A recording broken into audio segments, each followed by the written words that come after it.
Hello students, welcome to the political science class. Today I am going to discuss about the different types of fundamental rights from unit 2. In the earlier chapter we already learned about what is fundamental rights and what are the importance and characteristics of fundamental rights. So in this class I am going to discuss about the various types of fundamental rights guaranteed by our constitution. Originally, our constitution had guaranteed 7 categories of fundamental rights. But in the 44th Amendment Act, one category of right, that is right to property, was omitted from fundamental rights. So at present we have only 6 categories of fundamental rights, which are: first one is right to equality, second one is right to freedom, third one is right against exploitation, then right to freedom of religion, number 5th is cultural and educational rights, and lastly right to constitutional remedies. Now we are going to discuss about all these rights in detail. So our first category is right to equality. Okay, तो right to equality में जितने भी articles आते हैं वो है 14 to 18, 14, 15, 16, 17 and 18. Okay, the first right is under article 14, that is equality before law. Now what is equality before law? Equality before law means कि state कोई भी पर्सन को डिनाई नहीं कर सकता लॉ के प्रोटेक्शन देने में, या फिर पर्शियलिटी नहीं कर सकता, डिस्क्रिमिनेट नहीं कर सकता. अगर लॉ से किसी को प्रोटेक्ट करना है then the state should protect each and every one equally. ठीक है, वहाँ पे कोई डिस्क्रिमिनेशन नहीं होगा कि जिसका जो अपर क्लास का होगा उसको हम लॉ से प्रोटेक्ट करेंगे, जो लोअर क्लास का होगा उसको लॉ से प्रोटेक्ट नहीं करेंगे. ऐसा नहीं है. The state shall not deny to any person equality before the law और the equal protection of laws within the territory of India.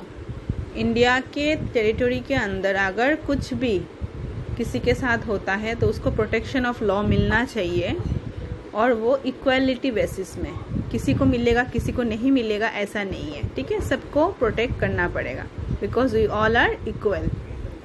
Next point is Article 15, that is that state shall not discriminate against any citizen on grounds only of the religion, race, caste, sex, place of birth or any of them. मतलब discriminate नहीं कर सकता किसी को state, मतलब religion के basis पे majority religion को सपोर्ट करेगा और माइनॉरिटी को नहीं करेगा, नथिंग लाइक दैट. रेस, हर एक का जाति अलग अलग होता है कि कोई भी किसी भी रेस का हो सबको इक्वल प्रोटेक्शन मिलना चाहिए लॉ से. Caste, upper caste, lower caste. Sex मतलब जेंडर के बेसिस पे मेल फीमेल, ऐसा कुछ इनइक्वलिटी नहीं हो सकता. Place of birth, place of birth मतलब कोई दिल्ली का है, कोई मुंबई का है, कोई कोलकाता का है और कोई गुवाहाटी का है, उसको लेके स्टेट किसी के ऊपर डिस्क्रिमिनेट नहीं कर सकता. बिकॉज इंडिया के टेरिटरी के अंदर जो भी स्टेट, जो भी प्लेस होगा और उसमें रहने वाले सभी लोग इक्वल है, तो स्टेट किसी के अगेंस्ट में डिस्क्रिमिनेशन मतलब भेदभाव नहीं कर सकता. ठीक है. Number 16 is there shall be equality of opportunity for all citizens in matters relating to employment or appointment to any office under the state. मतलब स्टेट को सभी को इक्वल अपॉर्चुनिटी देना है. एम्प्लॉयमेंट या फिर अपॉइंटमेंट के हिसाब से। इक्वलिटी का मतलब है, अपॉर्चुनिटी का मतलब है अभी आफ्टर हायर सेकेंडरी सपोज आप लोगों के क्लासेस में आप लोगों के यहाँ पे एक मतलब एसएससी का एक जॉब निकला, ठीक है, सिलचर में, ये मतलब ऑल ओवर आसाम में निकला है, एक एसएससी का जॉब है। तो उसमें अपॉर्चुनिटी का मतलब है सभी को ये इक्वल राइट है कि जो भी हायर सेकेंडरी पास आउट है, क्राइटेरिया अगर हाई सेकेंडरी तक है, तो अगर जो कोई भी हाई सेकेंडरी पास आउट है सभी को ये अपॉर्चुनिटी है कि वो जॉब में क्या कर सकते हैं, अप्लाई कर सकते हैं, ठीक है। उसमें कोई डिस्क्रिमिनेशन नहीं हो सकता कि लड़का है तो नहीं करेगा, लड़की है तो नहीं करेगी, ऐसा नहीं है। मतलब लड़के को मिलेगा, लड़की को नहीं मिलेगा, या फिर लड़की को मिलेगा, लड़के को नहीं मिलेगा, या फिर किसी का कास्ट ब्राह्मण है उसे नहीं मिलेगा, मतलब उसे, और अगर कोई शेड्यूल कास्ट का है उसे मिलेगा, या फिर कोई ब्राह्मण है उसे मिलेगा और शेड्यूल कास्ट का है इसको नहीं मिलेगा, ऐसा भी नहीं होगा। रिलीजन वाइज भी, हिंदू है मुस्लिम है उसे मिलेगा, क्रिश्चियन है तो नहीं मिलेगा, नथिंग लाइक दैट। मतलब अपॉर्चुनिटी सबको मिलना है। अगर एक ही रैंक के है सब और एक अपॉर्चुनिटी मिला है एम्प्लॉयमेंट का, तो उसमें अप्लाई करने का जो राइट है वो सबका इक्वल है, ठीक है। Next is under article 17 that is abolition of untouchability. Untouchability मतलब अस्पृश्यता, ठीक है। मतलब पहले ये था इंडिया में, जो लोअर कास्ट के लोग होते थे उनको टच नहीं किया जाता था। वो एक ही कुएं से पानी नहीं पी सकते थे, एक ही क्लासरूम में एक साथ बैठ के पढ़ाई नहीं कर सकते थे, मंदिर में नहीं जा सकते थे, डॉक्टर के पास नहीं जा सकते थे, उनको पूरा डिस्क्रिमिनेट किया जाता था, ठीक है। बिकॉज कि उनका जो कास्ट है वो लोअर है, लो कास्ट है वो। जैसे कि जो हिंदू सोसाइटी है, जो माइथोलॉजिकली 4 पार्ट्स में डिवाइडेड है, जो कि ब्राह्मण है, वैश्य, क्षत्रिय, शूद्र और वैश्य। मतलब अगर हम उसको क्रोनोलॉजिकल ऑर्डर में लाए तो फर्स्ट वन इज ब्राह्मण, then Kshatriya, then Vysya and last one is शूद्र। तो कोई ऐसा भी मानते हैं कि शूद्रों को भी कोई मतलब लोअर कास्ट मानते थे, और ऐसा भी है कि शूद्रों को छोड़ के भी और एक कास्ट था जिनको कोई कास्ट क्राइटेरिया में नहीं पकड़ा जाता था, ठीक है। तो वो जो कास्ट था, वो जो समाज के जितने भी मतलब एकदम ह्यूमिलेटिंग जो जॉब है, जो हम लोग सोचते हैं कि वो काम बहुत ही छोटा कैटेगरी का काम है, एक्चुअली में कोई भी काम छोटा नहीं होता है, काम करना चाहिए, सभी काम इक्वल होता है। तो लेकिन तब के ज़माने में या फिर अभी भी है जो ये लोग सोचते हैं कि जो मतलब सफाई का काम करते हैं, नाले को क्लीन करते हैं, या फिर ऐसा जो काम करते हैं वो बहुत ही समाज के जो नीचे वर्गीय काम है। तो उन सब जातियों को क्या किया जाता था, सेपरेट किया जाता था, और सेपरेशन ऐसा था कि उनको कोई टच भी नहीं करेगा, ठीक है। तो उसको अनटच, मतलब उसी जो अनटचेबिलिटी का जो सिस्टम था उसको एबोलिश किया गया था। तो अंडर आर्टिकल 17 मतलब अभी हमारे यहाँ पे एक्चुअली में आर्टिकल 17 लागू है, जिसके मद्देनज़र हम जो अनटचेबिलिटी है वो हम पालन नहीं कर सकते। मतलब किसी को हम इतना भी मतलब छोटा नहीं समझ सकते कि हम उसको टच नहीं करेंगे, ऐसा कोई मतलब सिस्टम अभी नहीं है। तो इसको एबोलिश किया गया है। And last one is abolition of all titles except military and academic. मतलब मिलिट्री एंड एकेडमिक टाइटल को छोड़ के और कोई भी जो मतलब टाइटल्स है उसको हटाया गया है। पहले के ज़माने में अगर कोई मतलब ऐसा कुछ प्रतिभाशाली होता था तो उनको कुछ मतलब टाइटल्स मिलता था, फॉरेन टाइटल्स भी मिलता था। तो ये सब टाइटल्स को हटाया गया है, अभी ऐसा टाइटल्स कुछ है नहीं। तो जस्ट मिलिट्री टाइटल्स होते हैं, और कुछ होते हैं जैसे कि भारत रत्न, पद्म भूषण, पद्म विभूषण या फिर पद्मश्री। ये सब गवर्नमेंट ऑफ इंडिया ने 1954 में मतलब एडॉप्ट किया था। उसको टाइटल नहीं बोला जाता है, उसको हम लोग क्या बोलते हैं, सम्मानित कुछ प्राइज़ होता है। जो प्राइज़ मनी मतलब प्राइज़ जो है वो नाम के तहत उनको दिया जाता है, सम्मान दिया जाता है। This are actually not titles. तो ये अभी भी है, लेकिन उसको छोड़ के कोई टाइटल होता था पहले, जैसे कि किसी को राय चौधरी बना दिया गया, किसी को नाइट बना दिया गया, ऐसा कुछ टाइटल सिस्टम था, वो अभी अबॉलिश कर दिया गया है क्योंकि उससे डिस्क्रिमिनेशन पैदा होता है। ओके, ओके, तो ये हो गया हमारा first category. Now come to the second category, that is right to freedom. Right to freedom में आर्टिकल्स 19 से 22 तक है about right to freedom. Right to freedom में जो आर्टिकल 19 है उसमें 6 कैटेगरीज ऑफ फ्रीडम आते हैं.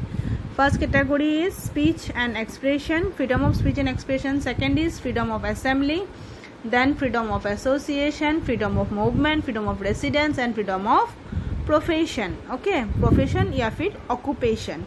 freedom of speech and expression मतलब जो right होता है प्रेस का, ठीक है. नॉट ओनली प्रेस, हम लोगों का भी है, पब्लिक का भी है, कि हम लोग कुछ भी मतलब गवर्नमेंट अगर अच्छा कर रहा है या फिर बुरा कर रहा है, सबके बारे में उसके फॉर्म में भी बोल सकते हैं, उसके अगेंस्ट में भी बोल सकते हैं, क्योंकि ये डेमोक्रेसी का मेन चीज़ है. अगर डेमोक्रेसी में हमें फ्रीडम नहीं मिलेगा, अगर कुछ हमारे साथ अन्याय हो रहा है उसके खिलाफ हम नहीं बोल सकते हैं, then the meaning of democracy is meaningless. तो डेमोक्रेसी नहीं होता है. तो इसकी वजह से right to speech and expression is very much important, और उसी के तहत ही प्रेस काम करता है, ठीक है. Next is freedom of assembly. Freedom of assembly का मतलब है आप लोगों को मतलब मीटिंग अरेंज करके लोगों को असेंबल कर सकते हो ताकि वो कुछ डेमोन्स्ट्रेशन कर सके, ठीक है. उसमें असेंबलिंग में ऐसा नहीं है कि आप आर्म्स फोर्स का यूज़ करोगे. पीसफुली आप किसी चीज़ के बारे में बात करना चाहते हो, सभा आयोजन करना चाहते हो, तो आप कर सकते हो, ठीक है. Next is freedom of association. Same cheese, association मतलब एक संगठन का स्थापन करना. वो संगठन जिससे कि कंट्री का इंटीग्रिटी या फिर मॉरलिटी या फिर सॉवरेनिटी को कोई हैम्पर नहीं होना चाहिए. मतलब इंडिया का जो इंटीग्रिटी है, नेशनल जो उसका जो सॉवरेनिटी है, उसको मतलब हैम्पर नहीं करना है. बाकी लोगों के अपलिफ्टमेंट के लिए, देश की भलाई के लिए कोई भी कुछ एसोसिएशन बना सकते हैं. अपने कम्युनिटी डेवलपमेंट के लिए भी एसोसिएशन बनाया जा सकता है. Is right to movement. Right to movement का मतलब है फ्री मूवमेंट. एक जगह से दूसरी जगह में आप चल सकते हो, जा सकते हो, ठीक है. मतलब आप आसाम में हो बोल के आप वेस्ट बंगाल नहीं जा सकते, महाराष्ट्र नहीं जा सकते, ऐसा नहीं है. आप पूरा राइट है आपको फ्रीली मूव करने का. Next is residence. Freedom of residence. इसका मतलब है कोई रेस्ट्रिक्शन नहीं है कि मूवमेंट के साथ आप अपना क्या बोलते हैं, आपको रेसिडेंस सेटलमेंट नहीं हो सकते. आप जैसे आसाम के लोग बाहर में जाके भी सेटल्ड है और बाहर के लोग आसाम में आके भी सेटल हो सकते हैं. कुछ क्राइटेरियाज़ है, जैसे कि कोई शेड्यूल ट्राइब होंगे, जैसे कि मेघालय में जैसे प्रॉपर्टी राइट के तहत उनका अपना ये है कि वहाँ पे जो बाहर के लोग हैं विदाउट खासी, गारो या फिर जैंतियास वहाँ पे कोई प्रॉपर्टी नहीं खरीद सकता. तो ये दूसरी बात है, because of protecting their self interest ये कुछ नियम बनाया गया है. लेकिन अदरवाइज़ मतलब कुछ ट्राइबल एरिया को छोड़ के बाकी जगह में ऐसा कुछ है नहीं. आप जहाँ पे चाहो आप वहाँ पे जाके आप सेटल हो सकते हो. Next is freedom of profession. Profession का मतलब है ऑक्यूपेशन. आपको जो भी लिविंग के लिए, आपको अर्निंग के लिए जो भी आपको प्रोफेशन चूज़ करना है वो आप कर सकते हो. उसमें आपका कोई पाबंदी नहीं है, लेकिन उसमें खाली जनरल पब्लिक और देश के इंटरेस्ट के खिलाफ कुछ होना नहीं चाहिए. जैसे कि आप चोरी को अगर अपना प्रोफेशन मानोगे तो वो गैर कानूनी है, because it is against public interest and also against the interest of our country. तो ये प्रोफेशन नहीं होना चाहिए. प्रोफेशन कुछ ऐसा होना चाहिए जिससे देश का अच्छा हो, लोगों का अच्छा हो और अपना खुद के लिए भी वो अच्छी बात हो, ठीक है. नेक्स्ट इज आर्टिकल 20, जिसका मतलब है protection with respect to conviction और फॉर ऑफेंसेस. इसका मतलब है कि right of accused person. Actually जो कॉन्स्टिट्यूशन का जो मेन ये है कि the no person shall be punished except for violation of law. किसी ने अगर लॉ नहीं तोड़ा है तो उसको पनिश नहीं किया जा सकता, ठीक है. अगर उसने कोई ऑफेंस ही नहीं किया है तो उसको आप पनिश नहीं कर सकते हो. Next is no person shall be punished for the same offence more than once. एक ही क्राइम के लिए उसे बार बार सज़ा नहीं मिल सकती. एक बार अगर उसको सज़ा मिल गई है तो उसको बार बार वो सज़ा नहीं मिल सकती सेम क्राइम के लिए. Next is no person shall be compelled to be a witness against himself. कोई अपने लिए खुद का विटनेस नहीं हो सकता. सपोज आप अपने आप को डिफेंड करना चाहते हो, तो जिस बात को आप अपने आप को डिफेंड करना चाहते हो उसमें आपके लिए कोई विटनेस नहीं है, उस टाइम पे उस आपके साथ कोई था ही नहीं जिसने आपको देखा है, लेकिन आपने तो देखा है, लेकिन आप अपने खुद का विटनेस नहीं बन सकते हो। विटनेस के लिए कोई दूसरा आदमी होना ज़रूरी है, ठीक है।